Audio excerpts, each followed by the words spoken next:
मुझे बापू का वो रंग बिरंगी गुलदस्ता याद आ गया। यहाँ पे हर धर्म के लोग, हर जाति के लोग, हर भाषा बोलने वाले लोग, हर रंग के लोग मौजूद थे और इस गुलदस्ते की खूबसूरती मैंने इस पार्लियामेंट के अंदर देखी। हमारे देश ने इंसानियत की हमेशा खिदमत करी और 1971 में जब बराबर के मुल्क में ईस्ट पाकिस्तान के अंदर इंसानियत पे जुल्म हो रहे थे तो हमारी प्रधानमंत्री जी ने अपनी फौजें उतार दी और उस मुल्क को इन आफतों से और इन जुल्मों से बचा लिया था। कहीं मुर्गी चोर, कहीं बकरी चोर, कोई भैंस चोर, अब पता नहीं क्या क्या उनके ऊपर इल्ज़ाम लगाए गए और आज भी उनको टॉर्चर किया जा रहा है। हमने प्रधानमंत्री जी का पहली बार सकारात्मक भाषण भी सुना, जिसमें पहली बार हमने देश के एक बहुत बड़े राजनीतिक इंसान जवाहरलाल नेहरू जी की तारीफ इस दल से पहली बार सुनी। वो फ्रीडम फाइटर जो 9 साल तक जेल में रहे और उन्होंने देश को उस वक्त संभाला था जब हमारे देश में गाड़ियों में लकड़ी के पहिए चला करते थे। साइंस टेक्नोलॉजी में हम कहीं नहीं थे। धीरे धीरे हम आगे बढ़े और हम इस दौर में आ गए कि जहाँ सोफिस्टिकेटेड गाड़ियाँ और हर तरह की सुविधाएं हमें मैसर हैं। ये हमारी तरक्की होती चली गई। सर, मैं जब पहली बार सदन में आया, मैं तो पहली बार का सांसद हूं, मैंने सदन का शेप देखा, मुझे बापू का वो रंग बिरंगी गुलदस्ता याद आ गया।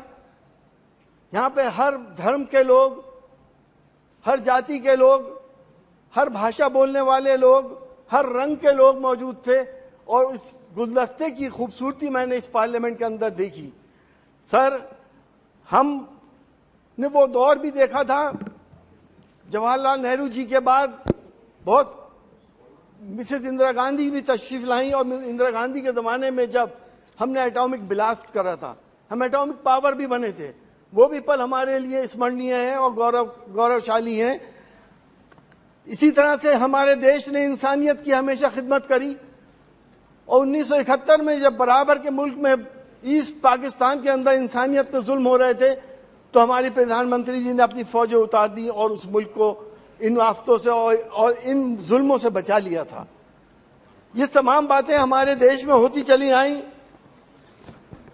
सर, हम ये जानते हैं बहुत सी चीजें नकारात्मक भी हमने देखी।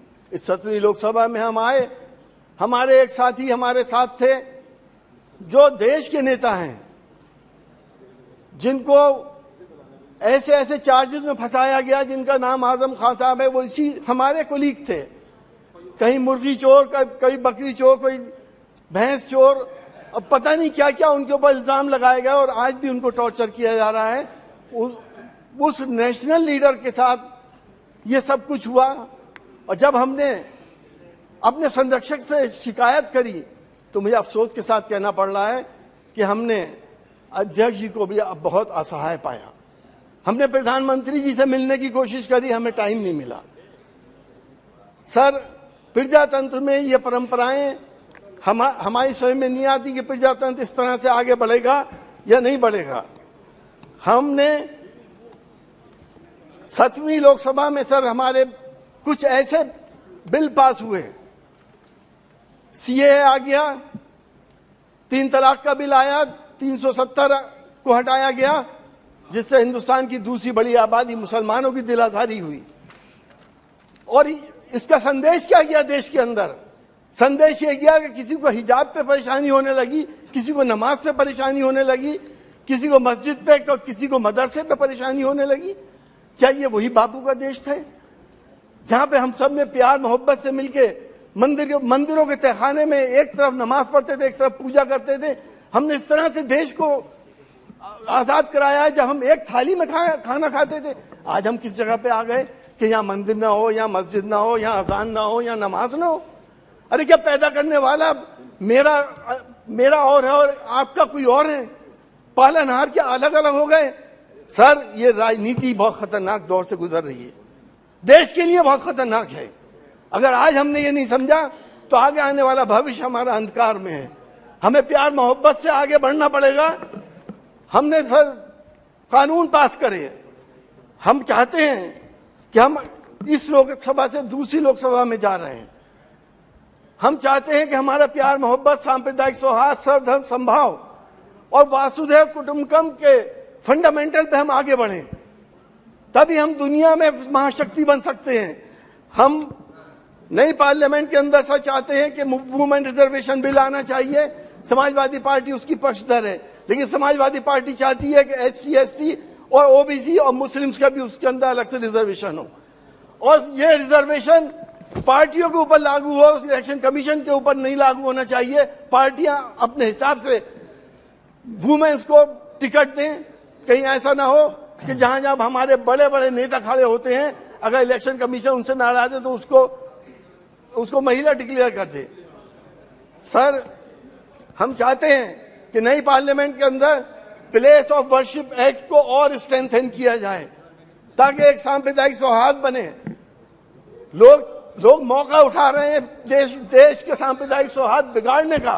अगर प्लेस ऑफ वर्शिप एक्ट को आप और स्ट्रेंथन करेंगे, प्लीज सुन लिए, स्ट्रेंथन करेंगे तो हम प्यार मोहब्बत से, एकता से और सांप्रदायिक सौहार्द, गंगा जमनी तहजीब से अपनी नस्लों को ये तहजीब दे के चले जाएंगे। वरना हमारी नस्लें, यकीन जानिएगा, हमें कभी याद नहीं करेंगी।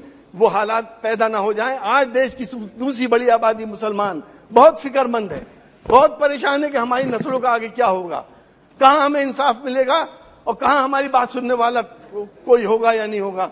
हालांकि मैंने देखा इस पार्लियामेंट के अंदर, मैं धन्यवाद देता हूं अपने स्ट्रेटजी बेंच वालों को, कि जब भी हमने कोई समस्या,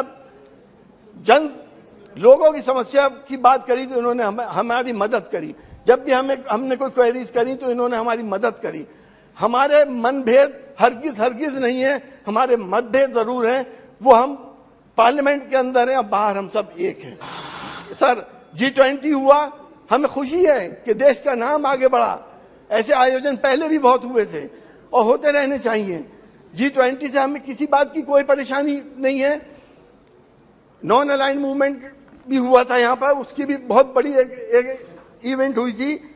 सर, मैं आपसे ये कहना चाहता हूं कि हमारे देश के फंडामेंटल है सर्वधर्म समभाव, वासुदेव कुटुंबकम।